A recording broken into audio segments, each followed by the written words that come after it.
Hi மக்களே! Welcome back to Divya's kitchen.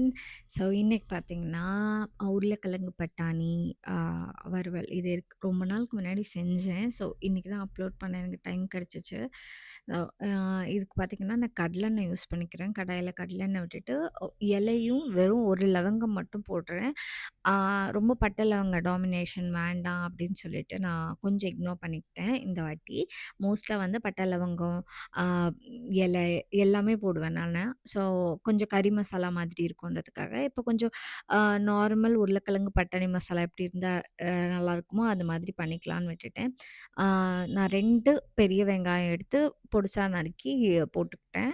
வெங்காயம் வதங்கறதுக்காக நான் கல் உப்பு ஆட் பண்ணிக்கிறேன். ஸோ என்னோட வீடியோவ நீங்க வந்து ரொம்ப ஓட்டி ஓட்டிலாம் பார்க்க வேண்டாம். நானே கொஞ்சம் கட் ஷார்ட் பண்ணி தான் உங்களுக்கு காட்டுறேன். கொஞ்சம் வெங்காயம் நல்லா வதங்கினதும் கோல்டன் ப்ரவுன் வரும். மைல்டா வரும்போதே நீங்க இஞ்சி பூண்டு விழுது போட்டுக்கோங்க. நான் இஞ்சி பூண்டு விழுதுமே வந்து ரொம்ப கம்மியா ஒரு 1/2 ஸ்பூனுக்கும் கொஞ்சம் கம்மியா தான் போட்டிருக்கேன். நான் சொன்னேன்ல எனக்கு கொஞ்சம் ரொம்ப கறி மசாலா மாரி வேண்டாம் அப்படின்றதுக்காக, ஆ அ ஃப்ளேவர்ஸ் கொஞ்சம் எல்லாமே கம்மி பண்ணிக்கிட்டேன்.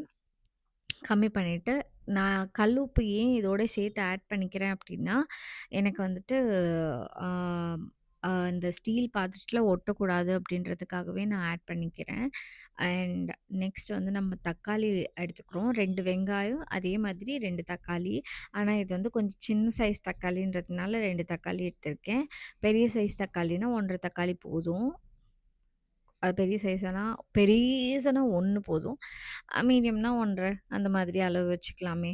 ஏன்னா வந்துட்டு அளவு கன்ஃப்யூஷன்ஸ் இருக்கிறதுனால தான் சமையல் கொஞ்சம் ஸ்பாயில் ஆகுது. அதுக்காக தான் நான் வந்து மாத்தி மாத்தி சொல்லிக்கிட்டே இருக்கேன்.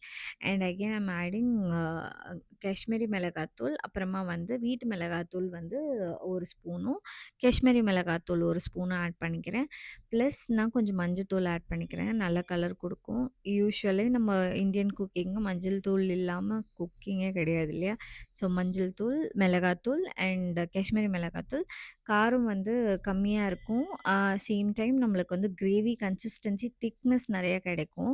வெறும் நம்ம வீட்டு மிளகாத்தூள் மட்டும் யூஸ் பண்ணோம் அப்டின்னா, கொஞ்சம் வந்து ஆம் இதே அளவு ஒரு ஸ்பூன் 2 ஸ்பூன் ஃபுல்லா நம்ம வீட்டு மிளகாத்தூள் போட்டோம்னா, ரொம்ப ஸ்பைசி ஆயிடும். அதுக்காக தான் வந்துட்டு கலருக்காகவும் அண்ட் கொஞ்சம் திக்னஸ்க்காகவும் வந்துட்டு காஷ்மீரி மிளகாத்தூள் யூஸ் பண்ணிக்கிறேன். இப்ப தண்ணி விட்டுட்டு பச்சை வாசனை போக வரைக்கும் நல்லா கொதிக்கட்டும்.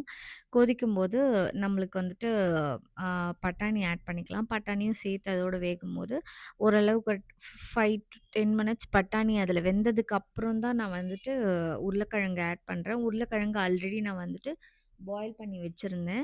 2 விசில் விட்டு குக்கர்லேருந்து எடுத்துக்கிட்டேன். ஸோ 2 விசில் போதுமானது. ஏன்னா, அதுக்கு மேல விட்டா குழஞ்சிடும். அப்புறமா வந்துட்டு ஒரு 10 மினிட்ஸ் கழிச்சு நம்மளுக்கு பட்டாணி, உருளைக்கிழங்கு இந்த கன்சிஸ்டன்சிக்கு வந்துருச்சு. Almost it's ready. ஸோ இதில வந்துட்டு நீங்க வந்து கொத்தமல்லி தூவிட்டு, சால்ட் எல்லாம் பார்த்துட்டு இறக்கி விட்டுட்டா முடிஞ்சு போச்சு. லாஸ்ட்டா நல்லெண்ணெய் விட்டு சாப்பிட்டா இன்னும் ரொம்ப டேஸ்ட்டா இருக்கும். Trust me. ஆ கடலெண்ணெய்ல சமைக்கிறோம். லாஸ்ட்டா நல்லெண்ணெய் விட்டுக்கோங்க. ரொம்ப ரொம்ப ரொம்ப ரொம்ப ரொம்ப யம்மியா இருக்கும். Thank you. Thanks for watching and keep supporting me. If you like my video, do subscribe and subscribe பண்ணீங்கன்னா நெறைய வீடியோஸ் வந்து பார்க்கலாம். Bye.